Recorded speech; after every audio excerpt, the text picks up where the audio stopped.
Hi there, this is Cece Zach, and if you've worked your entire life, reached this chapter, which I call the third, and found yourself wondering, now what? Well, you are not alone. Because retirement isn't just about what you're leaving, it's about figuring out who you are now and what you want next. This is the Meaningful Retirement Podcast, where we turn uncertainty into clarity and help you create a life filled with joy, fulfillment, and freedom. So let's get into it. Hi, everyone. On this episode of Meaningful Retirement, I am joined by a dear friend of mine, Carol Brannigan, whose adventurous spirit, vibrant energy, and deep appreciation for life shine through in everything she does. From her remarkable career on the business side of Broadway to carving fresh tracks as a truly kick-ass skier, she's also become my treasured companion for the performing arts here in Denver, sharing in the joy, creativity, and connection that live performance brings. And what makes Carol such a meaningful guest for me is the resilience she has built through many lifequakes she's faced throughout adulthood, choosing time and time again to rise stronger, live fully, and embrace each chapter with courage, joy, and authenticity. She inspires everyone she touches and is always looking for ways to help, support, and uplift others along the journey. So, Carol, thank you so much for joining me. It's my pleasure. You're going to make me cry. Oh, well, it's very nice. Listen, I've learned so much from you in the short time that I've known you, and I guess that's what community is all about. And when we find that special place that we live in and we can share who we are authentically, it rings through, and you've just brought that out in me. So thank you. Oh, thank you. So jumping right into the title, Meaningful Retirement, will you tell the listeners a little bit about your recent path to me-tirement? So I think I have to start with my father, which Okay. is odd. But I feel like he's the one who showed me a little bit of a path that I envied. I didn't envy a lot about my dad, but this I did. He retired when he was 58, and he and his wife, after he retired, moved to France for 6 months. And when I went to visit him with my brothers and my husband at the time, I just thought, this is amazing. Like, they're super young and vibrant, and I want to do this. And did they just pick up and leave? I mean, like...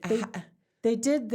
It was unusual that they had a good friends who were British, and they owned a place in France, and they're like, just take it for 6 months. So that's what happened. And it's funny. And back then, this was in the mid 80s. Like, there was no internet. There was no paying bills online. They just picked up and went.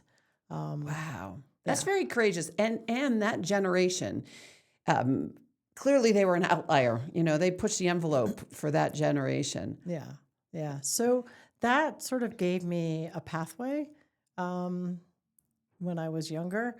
And in 2008, when my first husband passed away, one of the thoughts that I had was, I've lived in New York or the tri-state area my entire life.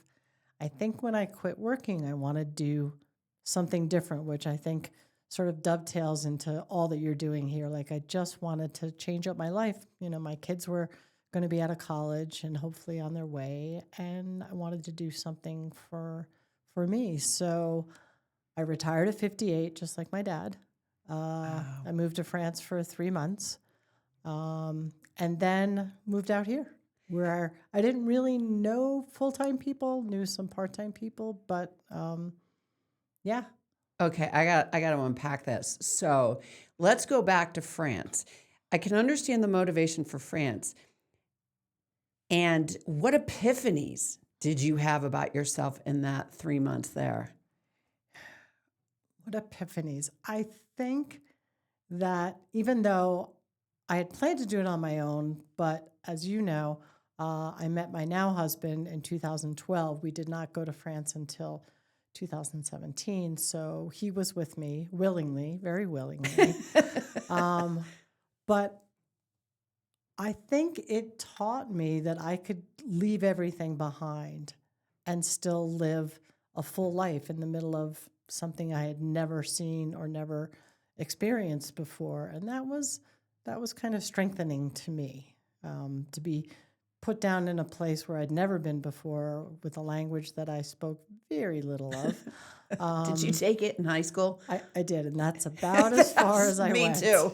Yeah, mine was 7 years, and I still can't speak a lick of it. Yeah, But no. But yeah, I think it gives you strength to put yourself out there like that, to just pick up and go. And okay, I'm going to unpack something else that you mentioned too. You retired at 58. I did. Okay. First of all, what inspired you to say, I'm done with your professional career, which I will assume was a good portion of your lifespan? So unfortunately, that's a super simple answer. I couldn't commute to New York anymore. Okay. I just couldn't do it. I started my career in New York. My whole career was in New York. I used to live directly across the street from where I worked. I could see my bedroom from my office. And when my oldest was a year old, we moved out to New Jersey. So for 26 years, I commuted from New Jersey Oh my goodness. to New York. And I couldn't do it anymore. I always told people, if you could pick up the theater and move it across the street from my house, I would work till I was 100. I loved my job. I loved the people. I loved everything about it, but I couldn't do it anymore. I mean, I guess one benefit is that at least you came into the West Side and you stayed on the West Side as opposed to having to planes, trains, and automobiles to get to the East Side. But Carol, what was it? Because you're so passionate about about Broadway, about theater, about live entertainment. How did that commute really kind of rise above your priorities? What was it? Because most people have such a big ego. Oh, I'll just put up with it. I'll figure it out. But what I am getting at is that it's so courageous, and you did it for you at such a young age. Tell me a little bit about that thought process. I think part of it was because I was at the same theater in basically the same job, a little bit different, for 28 years. Okay. And I chose that. I had 2 kids and a husband, 2 kids back in New Jersey that I still wanted to spend as much time with as I could. And that job enabled me to do that. The job was perfect in that I loved the job. It inspired me, but I still had time for my kids. And had I moved from that job up the showbiz ladder, I think I would have lost my kids in that.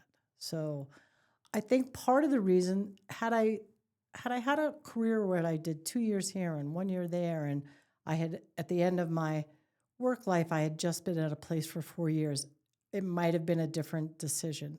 But I think 28 years was enough, and there wasn't anything else I wanted to do at the time. So, Okay. So fast forward. You want to tell our listeners how many years it's been?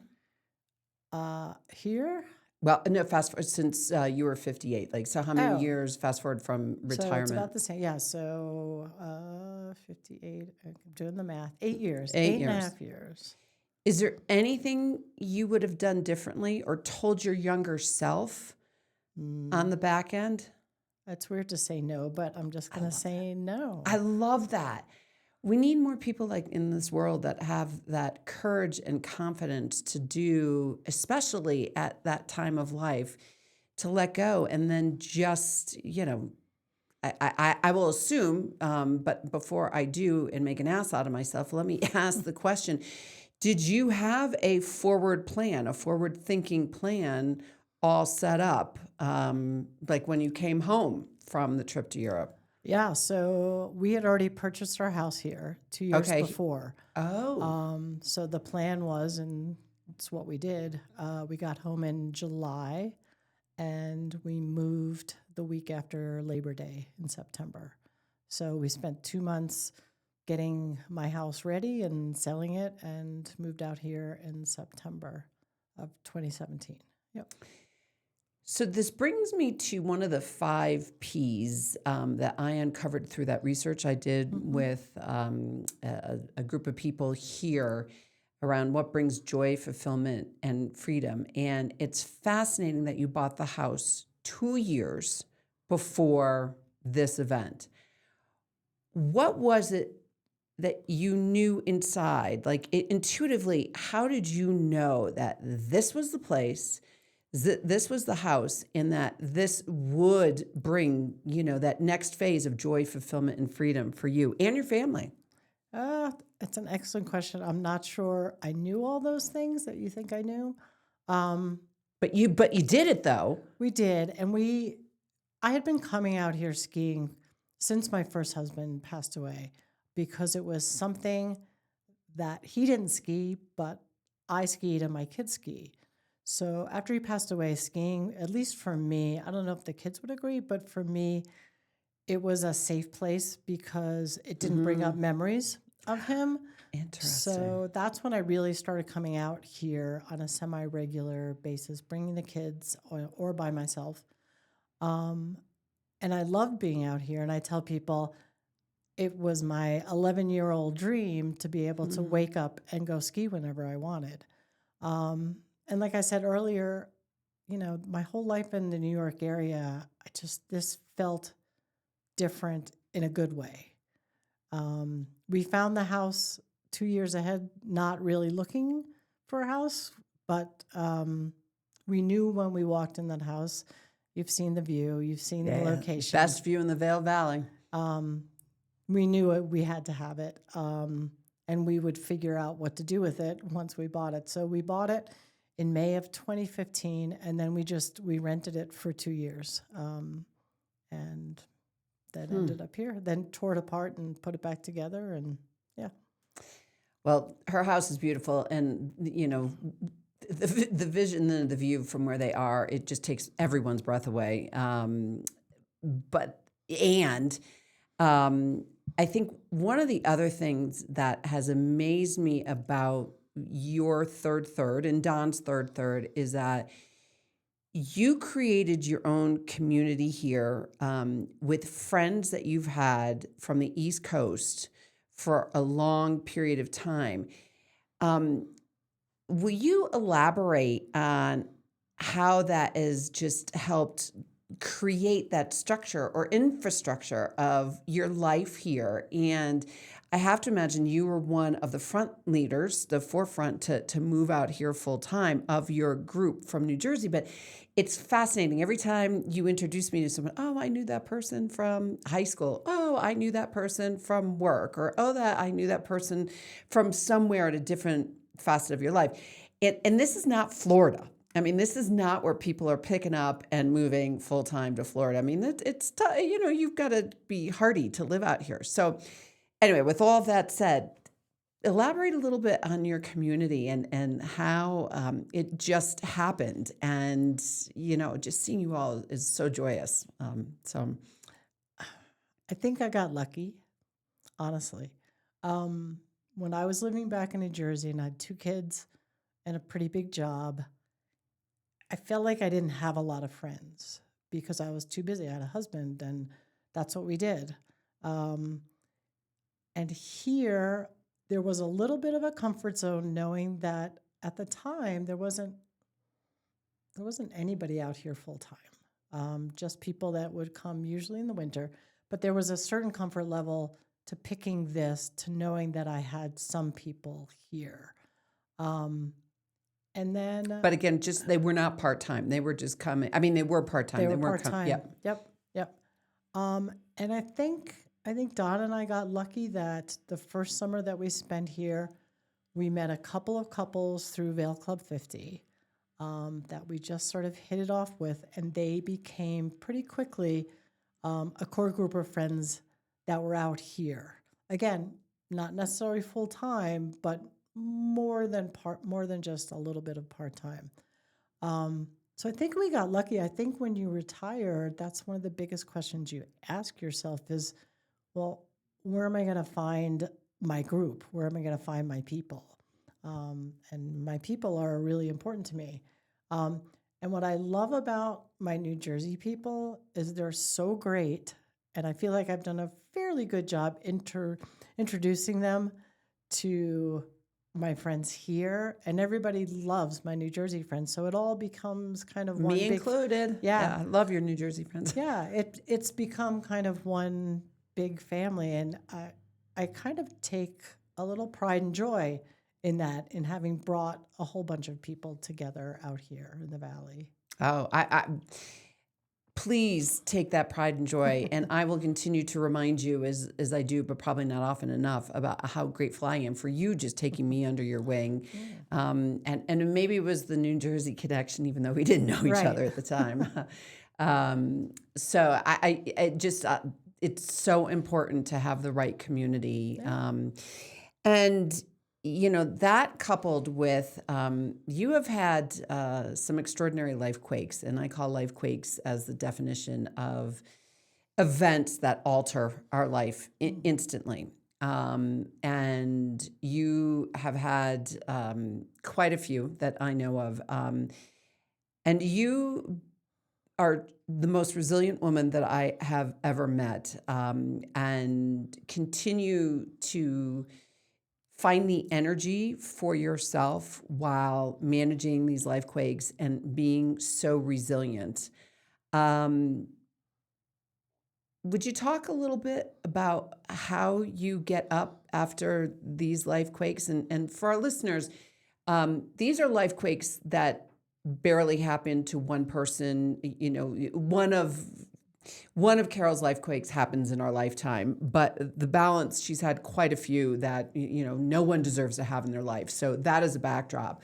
Where did you get that resilience at this age to just pick up and keep on growing? I guess the simple answer is from my mother. A lot of the life quakes that I experienced, she experienced them even more fully. I lost both of my brothers, which meant That's right. she lost her two sons. That's right. I try not to simplify this, but it's almost just simplify. I mean, I'm not going to go into my whole life story, but after my first husband died and my son was in the ICU after a car accident, 4 days after my husband's memorial service, the simple question is, how do you go on? Like, how are you doing this? And the simple answer is, what's the alternative? And that's kind of what I learned from my mother. One of her famous lines was just keep on keeping on. Like, that's what we do. That's what we Milbanks did. You just keep on keeping on. And in that particular example, I had a son that needed me. Like, I couldn't just crawl up in a ball, and though that's kind of what I wanted to do. Yeah, and then now with with Don, my current husband, and his struggles after his accident and a stroke, like, he needs me, so I show up. It doesn't mean I don't carry grief and sadness with me all the time. I do. I miss my brothers. I miss my husband. I miss my mother. I miss parts of Don. But I think it's almost like it's selfish, because I think I can be a selfish person. So if you want to have joy in your life, you've got to go out and find it. It's not necessarily going to come to you. You got to go out and find where the joy is. So that's why I keep going, is to find the joy in my life in spite of the things that have happened. You're the least selfish person I have ever met. So let's just clarify that for the listeners. But what is it, or how do you find that joy to keep on keeping on?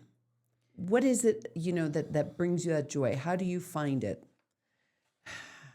I think that's the selfish part of me. So Don and I have been doing a lot of traveling. I know it's good for him, but selfishly, I don't want to stay home and take care of him. That's, so I plan trips that I think he can do and that we will enjoy together. That's the selfish part of me. I'm planning trips not only for him, but for me too. That's where I need to find my joy, is the things that make me happy, and to still be able to do those to the best of my ability, in spite of circumstances. Well, you have a wonderful ability to help him feel confident, and valued, and desired, not only by you but your friends. And I think one of the things that I've seen too is that your friends just want to be with the both of you, and which is an extraordinary community in itself, and a little bit different than the New Jersey people or different group of people. But you have helped him create the courage to do those things, because there's a lot of people out there that just say no. The spouse, the caretaker, the caregiver says no and doesn't explore and kind of puts their feet in the sand and say, I can't deal with this.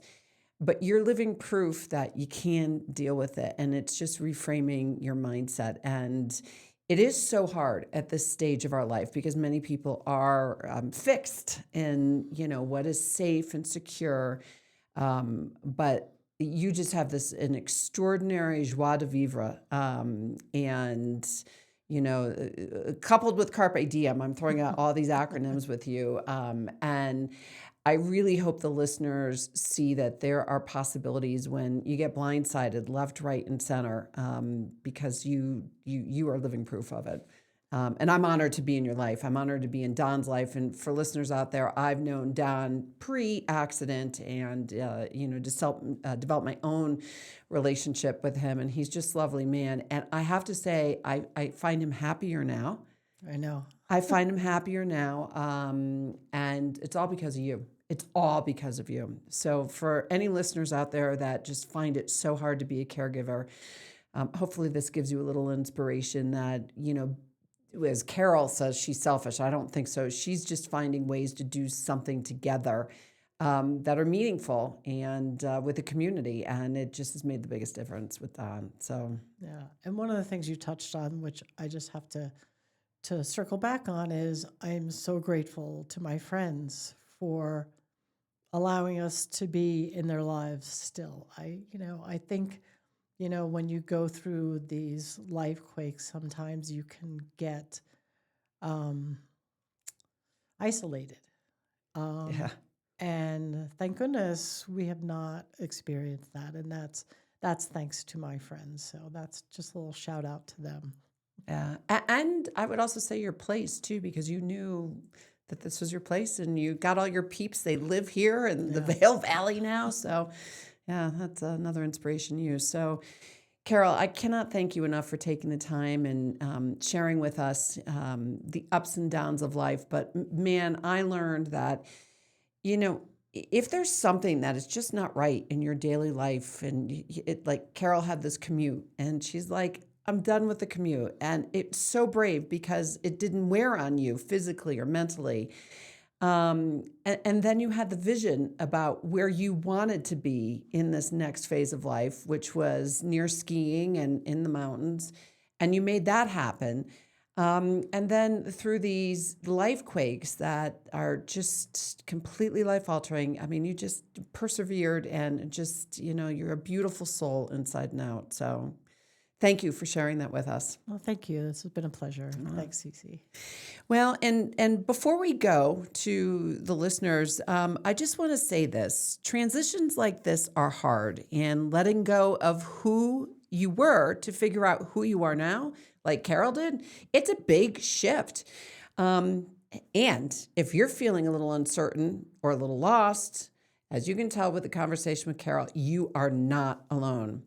But it is where something new begins. And Carol really, pointed out the travel she's doing now. And as I mentioned, I see Don being a little bit happier. And because when you understand who you really are, you create a life of real joy, fulfillment, and freedom. And you don't have to do it alone. So if you want support, you want a little extra ear, please come visit me at my website, www.cczack.com. And if you are listening to this podcast, thank you very much. Hopefully you'll like Meaningful Retirement, either on Spotify, Apple, or YouTube. And please be a subscriber. I will be launching a new episode every week, and I'm just so grateful to have you tune in. So take care, everyone.